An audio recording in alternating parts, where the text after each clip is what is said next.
শীতের তীব্রতা বাড়ার সঙ্গে সঙ্গে দেশের বিভিন্ন অঞ্চলে কুয়াশার ঘনত্ব বাড়ছে। বিশেষ করে দেশের উত্তরাঞ্চল ও মধ্যাঞ্চলে মাঝরাত এবং ভোর থেকে সকাল পর্যন্ত ঘন কুয়াশা পড়ছে। ফলে বৃহস্পতিবার সকাল ৯টা পর্যন্ত যশোর থেকে ঢাকা হয়ে উত্তরাঞ্চল পর্যন্ত পুরো এলাকায় কুয়াশাচ্ছন্ন হয়ে থাকে।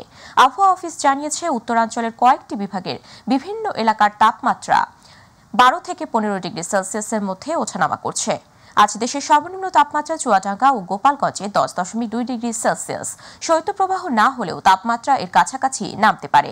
আজ কুয়াশার ঘনত্ব কিছুটা বেশি। বেলা বাড়ার সঙ্গে সঙ্গে ঢাকা এবং আশেপাশের এলাকায় এর প্রভাব কমলেও উত্তরাঞ্চলে দিনভর কুয়াশাচ্ছন্ন পরিবেশ থাকার সম্ভাবনা রয়েছে।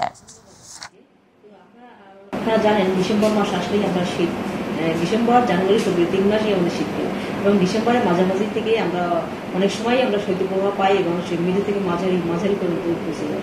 এখন তো ডিসেম্বরের মাঝামাঝি প্রায় কাছা এসে গেছে এবং এখন পর্যন্ত শৈত্যপ্রবাহ কিন্তু আসে নাই। এখন 10.2 শৈত্যপ্রবাহ যখন আসবে 14-15 সময় সেটা কিন্তু মাঝামাঝি হয়ে যায়। তারই সূত্র ধরে এখন ডিসেম্বরের মাঝামাঝি প্রায় হয়ে আসছে, যদিও আজকে ডিসেম্বরের 12 তারিখ।